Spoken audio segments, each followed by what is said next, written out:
Mula gang. Let me tell y'all this story about the time where they tried to set me up, man. They tried to set me up and get robbed. So this like right after I graduated high school. I graduated high school in 2017 from Kenwood Academy. You know what I'm saying? So I graduated high school. Obviously, I was still in the city. I didn't go to college. So long story short, I'm chilling, riding around, doing something in somebody hood, doing something, probably just getting high, kicking it or something, right? And I get this DM from this girl. Now, at this time, I wasn't never like the nigga that was clouded up. You know what I'm saying? Like, I ain't had no whole bunch of clout. I ain't had no whole bunch of money. You know what I'm saying? I had some clothes. I had a little bit of money and shit like that. But I wasn't the nigga that had 30,000 followers or $20,000 in my pocket and riding around in the Benz. Like, I ain't even had no car till I was 22. You see what I'm saying? So, I think I was 22. I might have been 21. Anyway, so I get this DM from this girl, and she like overly going. So at this time, I'm 19 years old, like 18, 19. She like overly going. So I'm like, oh, she drawn. Like, okay, shorty, she want.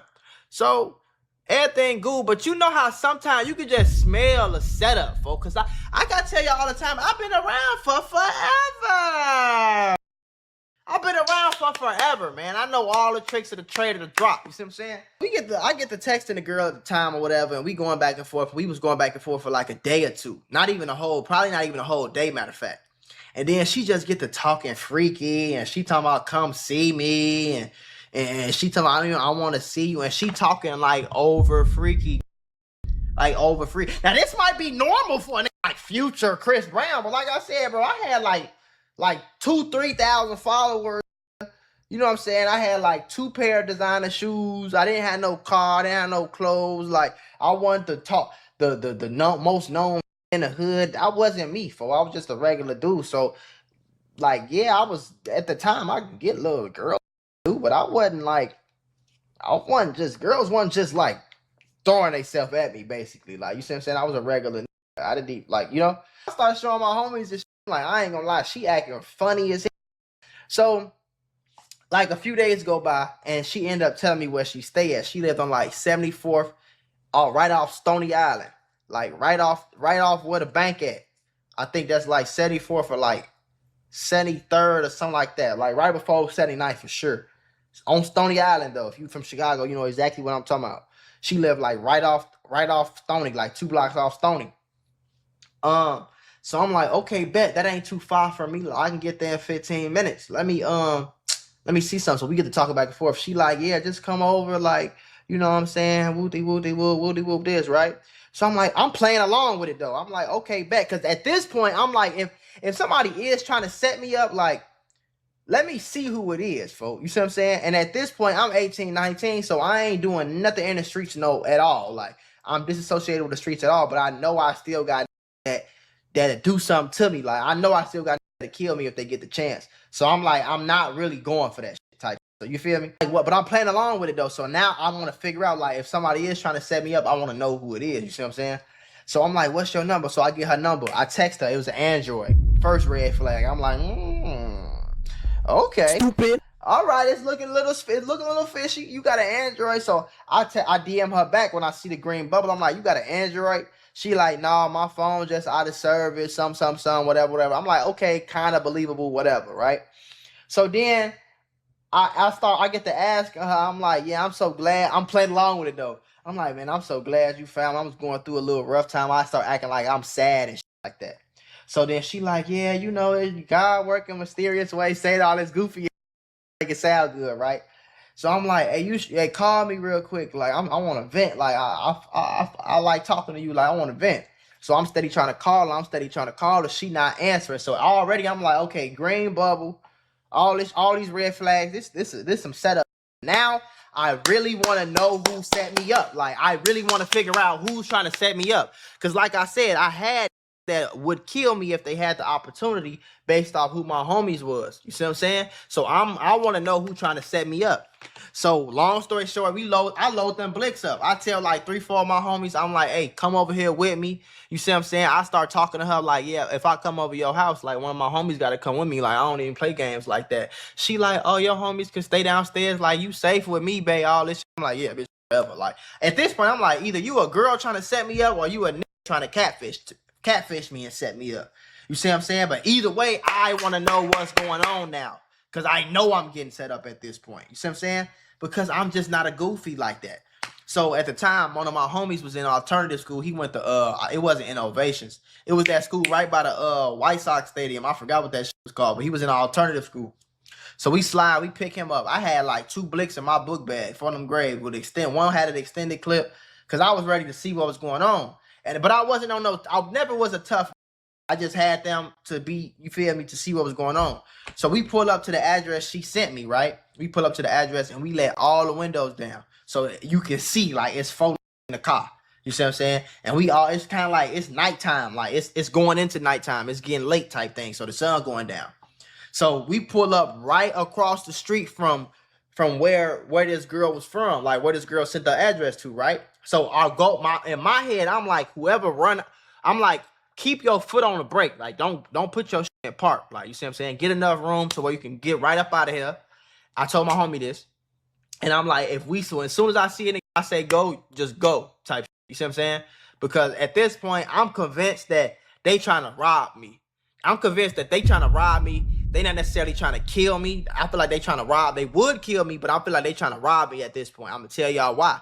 Because I had just got this little nice chain. Remember, I used to trap. Like, I used to do a lot of trapping with like 15, 16, 17, 18. But I had stopped at like 18. What happened? So we see some movement going on at one of the doors. I see one of the niggas. I see a nigga that I feel like I know. I feel like I know the nigga, but I don't know him. Like, I got just graduated from Kenwood. You see what I'm saying? So it gotta be, it's only 2 options. It's either a nigga from high school, number 1, or it's a nigga that I like want to call that was into it with my homies a few years ago that just want to do something to me because of who I used to hang with and shit like that. So I see him, I'm like, I know that face. As soon as I see him, I lock eyes with him, my eyes get big, and he run right back in the building. Running, I see 2 more niggas come around the corner. I say, okay, so y'all had it set up like real good. I'm like, all right, so pull off. So we pull off, right? So we pull off. I go home. I'm doing research, folks, right? I'm doing research. I end up finding a girl page. I found her real. First of all, I found her real Instagram page. Second of all, I found her real Facebook page, right? So when I found her real Facebook page, it's this that I went to school with, homie or cousin or something. They was from like, I don't even remember where the fuck they was from. Somewhere close to Hyde Park. So it probably was like Chris World or 05. It wasn't 051. It was like Chris World or some shit close, like not too far. You see what I'm saying? Like he was connected to some. I had been around him before, like parties like that. Like I had seen him and shit like that. You see what I'm saying?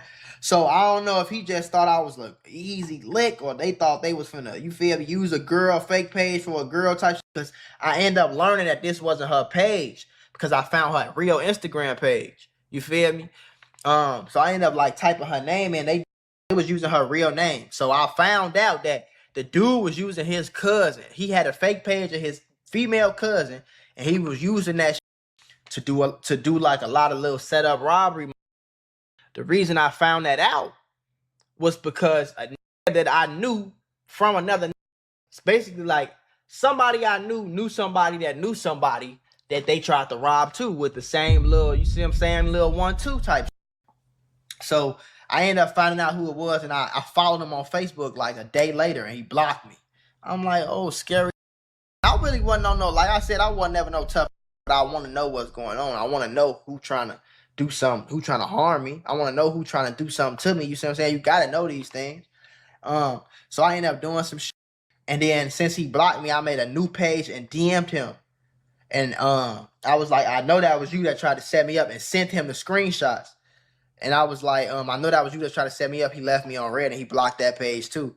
You feel me? So then after that, I followed the nigga I went to school with, the nigga that he knew. I followed him because I'm like, yo, on some backdoor shit too. And I used to see him at like parties and like little, you know, like see him around Hyde Park and shit like that. You know what I'm saying? See him around 47. See him around 53rd and Drake. So I used to see him around over there. You see what I'm saying? Him and his little homies used to hang out over there. 2 of his homies had his pops lived right there on 53rd, right off Drexel. You see what I'm saying? So my homie used to live right there on the end of the block. He lived on 53rd and Drexel.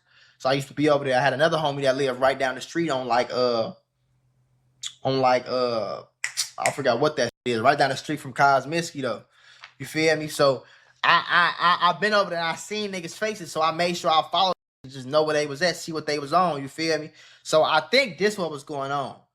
When I was in high school, a lot of niggas thought that like because I wasn't like trying to be tough all the time, like thought that I was a hoe. You see what I'm saying? But nobody ever tried me in high school. Like I don't know tough. I don't think I'm tougher than others. But I respect everybody. You know what I'm saying? And I'm not no pushover type dude. I'm not no peewee. Like, I ain't gotta be a tough to be a man. You know what I'm saying? Like, at the end of the day. So it's a lot of that used to fake try me, and I would nip that shit in the bud, and that'd be the last day. You feel me? But thought that I went on the ground with guns, and I ain't never throw up GD or BD and shit like that. But niggas ain't. It took right until like right after I graduated and right before I graduated, start learning like, oh, he cool. I used to be cool and locked in with everybody, folks. Like I could go to O Block and grab some whenever I wanted to. I could also go to 63rd and kick it whenever I wanted to. I could also go to 69th and Eggleston and serve or buy some loud from them. Like I could do all that because I wasn't never into it. I wasn't never on that with nobody. So I was cool with a lot of. So it was a lot of that wasn't gonna necessarily let nothing really happen to Mako like while I was around type shit. You see what I'm saying? And once my school started learning like, oh, he cool with the BDs, the GDs, the Stones. He cool with on the west side. He cool with on the north side. He cool with from Hyde Park. He cool with some. Yeah, I was cool with a lot of bro. You feel what I'm saying? I was cool with a lot of for a lot of reasons, whether it be my homies or whatever it is, going to school, AAU tournaments, karate. All the shit I was in the city, I knew a lot of niggas in the hundreds. I knew a lot of niggas everywhere. So once I started realizing, like, oh, we can't just do what we're gonna do with Mako, because like it might come through something behind Mako type shit. You feel me? So that's when shit started changing.